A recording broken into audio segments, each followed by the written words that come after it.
You've probably heard of the Spire, and you've probably driven past the Spire, but to find out more about what goes on at the Spire, I'm joined by General Manager Sam MacLeod. So glad you could join us today. Yeah, thanks for having me. So the Spire, 1850s, it was built, and it was a Methodist church. That's and right. It has, like so many churches, the congregation dwindles, the expenses get higher, but it was salvaged, and now it has become quite the center. Yeah, so we have a lot going on. We're fortunate to still have the United Church, which the Methodists evolved into, and they meet there every Sunday morning, and they essentially own the building. But just like you said, the growth and the ability to sustain the building for that congregation isn't really there, and they recognized this about a decade ago.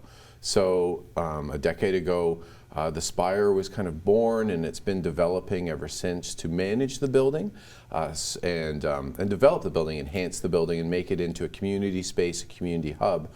So that's what we are now, a very active community hub, lots of different events, and we're looking to enhance, develop that by really bringing our main space, the performance space, into I guess modern times by creating or turning it into a performing arts center.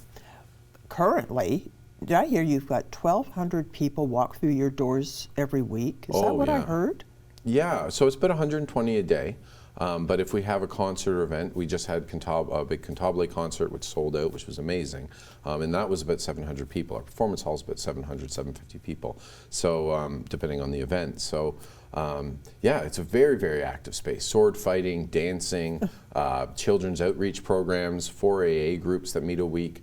We're launching something this weekend that's very exciting. Constant concerts, events. It's just very, very dynamic. We have offices, Autism Ontario, Our Livable Solutions. So many different groups are out of there. So yeah, very dynamic, very active, and we're looking to build on that. But in the meantime, what have you got coming up? Lots of stuff. So something very exciting this weekend is we have the relaunch of the Embassy Live Music Cafe. So that is a cafe for individuals who, well, it's for everybody, but it's also for individuals who are maybe going through drug or alcohol rehabilitation, so that they have a place that's dry. They can enjoy a paid live local musician once a week. There's food, there's pizza, there's all this stuff. So we're very excited to relaunch that, and that will be going almost every Saturday this month, and then starting in the new year every Saturday at our venue, which is really nice. We also have a free, this coming Sunday, which is the 15th, I think. I could be wrong Something with that. So 18, I don't know. But anyways, this coming Sunday we have a free fraud seminar that's being provided by Kingston Rotary. So this is for seniors who maybe want to learn more about how not to fall victim to fraud and things like that. So that's at 12:30 on Sunday, running out of our lower hall. We're very excited about that. We have Orchestra Kingston coming up. They're doing a big Sunday concert, actually on the same day. That starts around 2:30. Very excited about that. We have a puppet show coming up. We have more Cantabile events, Kingston Choral Society, the French Cultural Center coming in with a comedian, just so many things, and it's ongoing. So if anybody's ever interested, they could take a look at our website. We have all of our events listed there. That's thespirekingston.org, and see what's going on.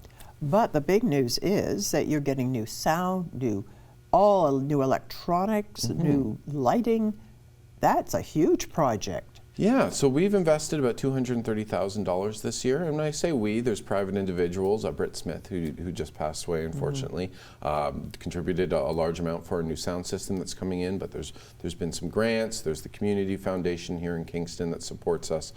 So many different organizations, so many different private individuals have come out to contribute to this project. So just as you said, we have in February a very large, complicated, lovely, wonderful sound system being put into the space. So we're excited about that. And then we hope to open it up to as many community organizations, bands, people interested in some sort of artistic presentation to use the space. We'll work with those groups to try to keep costs low, keep their profits high, and present really great art to the city through the space. So we're very excited about that. So it could be performing arts, plays, bands, orchestra, like things. What will you be able to do that you can't do now? Yeah, so right now we can do orchestras, choirs really well. The space is very reverberant. It's an old church. It's a big sort of vaulted ceilings. So we do that now, and it works very well. The system that that's coming in is really meant to support theater, presentations, bands, concerts, that sort of thing. So we're hoping to do more of that.